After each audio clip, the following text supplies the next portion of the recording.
quarter, controlling the pace of the game, and not losing it like we did in Game 3. And over 48 minutes, we executed a lot better, and I think we got back to enjoying the process and the challenge of winning playoff games, especially in the finals. And secondly, did you see all the talk about your Curry 2 release, and did any part of you want to wear them tonight?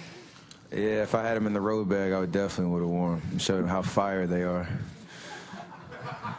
I love the nicknames, though, that they came up with, but I like them. Stephen, Lowell Cohn, Santa Rosa Press Democrat. After Game 3, Coach Kerr called the team soft many times, and I assume that includes you. How did you go? He did. He used the term a lot. We were soft. How did you go from being soft to not soft in one game? And the second question I have is, are you sore at LeBron James? Am I what? Sore, angry at LeBron James. Why would I be angry? Well, we saw you having words with him. Oh, that's just normal basketball talk. I wanted a foul. He didn't think he fouled, and we just jabbering. There's nothing to that at all. And we, as a team, had to understand that, yeah, we were a little lackadaisical, didn't really show up, and myself included in that. And today is a new day, a new opportunity to, a fresh start to come out and get back to who we are as a team on both ends of the floor and play with aggression and assertiveness and confidence. And like I said, we did that in the first quarter, took their first punch and handled it well, and then, came right back at them. So did what we were supposed to do. Okay, go ahead. Steph, up front, Phil Barber, Press Democrat. Early in the game, before your outside shot started falling, you started penetrating and it seemed like you had some success, and Clay did a bit of that too. What did that do for your rhythm, and do you think that helped open things up for you later? Just took what the defense gave us in that situation, not pressing or trying to force something that's not there.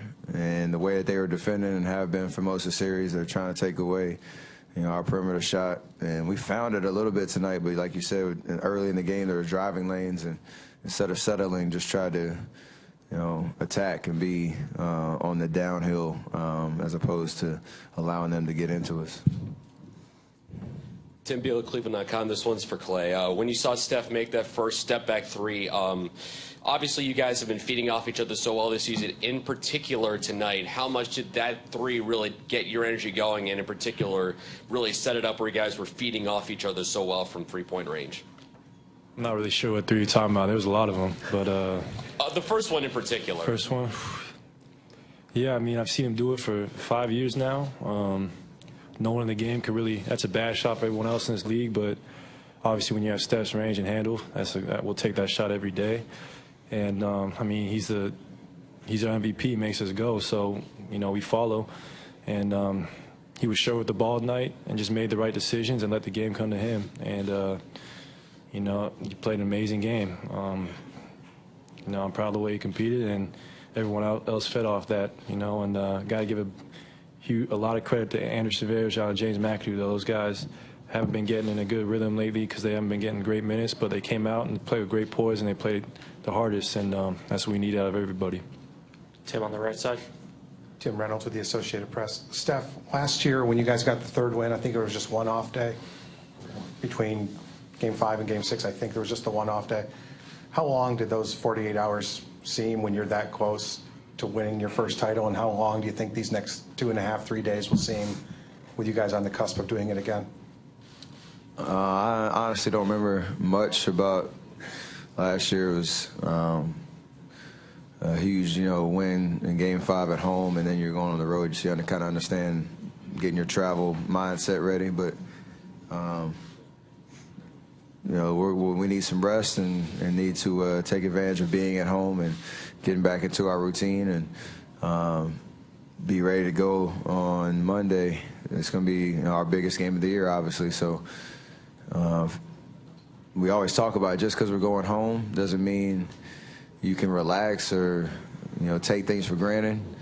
You work all regular season to have home court advantage, and this is a great opportunity for us, and we need to play with a sense of urgency and a sense of aggression like we did tonight. So it'll be fun 48 hours to wrap our minds around the opportunity we have in front of us.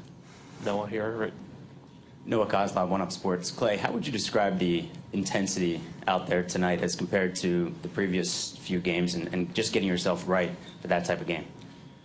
Obviously a pivotal game, and you know, you got to respect they didn't want to go down 3-1, and we didn't want to have to come back to Cleveland. So I mean, it's going to get chippy. You know, there's going to be elbows, there's going to be bad fouls.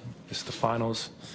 You know, guys are going to lay everything on the line for this moment, and you know, you don't take it personal. Obviously, it's, you know, we know what's at stake, but it's probably going to be even more intense on Monday. So we're prepared for it, and it's going to be a fun night. Last three here, and then Moak, and then on the side. Joseph Cacharo, the scorer. Steph, you almost doubled your field goal attempts tonight from Game 3. Was that just you, your own aggressive mindset, or was that something you guys did team-wise to get you some cleaner looks at the bucket? A little bit of both, but more so when I had the ball in my hands, I had to be assertive and decisive with what I was doing. I was in between in Game 3. Obviously didn't have to deal with foul trouble, so I was on the floor a lot more. And my teammates set great screens. We got the ball moving from side to side, so I got some better looks off the ball as well. And when you have, obviously, Clay knocking down threes on the wing, HB, the way he stepped up and made some timely, buckets for us, it kind of softens the defense because they got to be aware of everybody. And then lanes open up, and that's when we're at our best. So just kind of feeding off of that rhythm. Last two over here, and then Moak.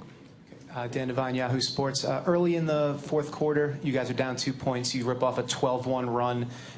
Clay, you're grabbing rebounds. Steph, you're moving the ball. Harrison Barnes bookends it with a couple of big threes. What are you sort of feeling in that situation? Do you smell blood? You feel an opportunity to go in for the kill? And what changed there that really let you rip that run off?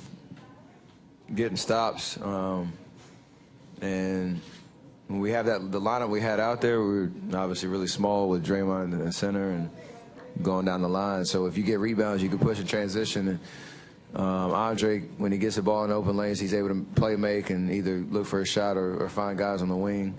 He found, I think, HB twice, like you said, and just that's when we get our rhythm. And in that moment, our endurance and our depth shows because, I think we have, fresher legs. And that's a winning time when everybody's locked in. Moak, last one. Moak Hamilton, BasketballInsiders.com. Having won the title here last year, going home, obviously nothing's guaranteed, but being up 3-1 with an opportunity to clinch the championship on your floor at home, how much of a motivator is that for either one of you? How much of a motivating factor is it? I mean, if you don't get up for that, there's something wrong with you. We can't wait to get to Oracle on Monday. I've been fortunate to play there for 5 years, and we really do have the best fans in the league. And they probably won't have ever seen them excited before. When we get to Monday. But we just got to stay in the moment, though. We can't relax just because we're going home and we got a 2-game cushion. That team's hungry over there, and they got some great all-time great players. So, like I said before, it's no time to relax. Realize that it could be the end, so everyone give it their all and just trust each other and do it with 9-10 guys like we do every night. And if we do that, we'll be successful. Thank you both. Andre Iguodala will be up next.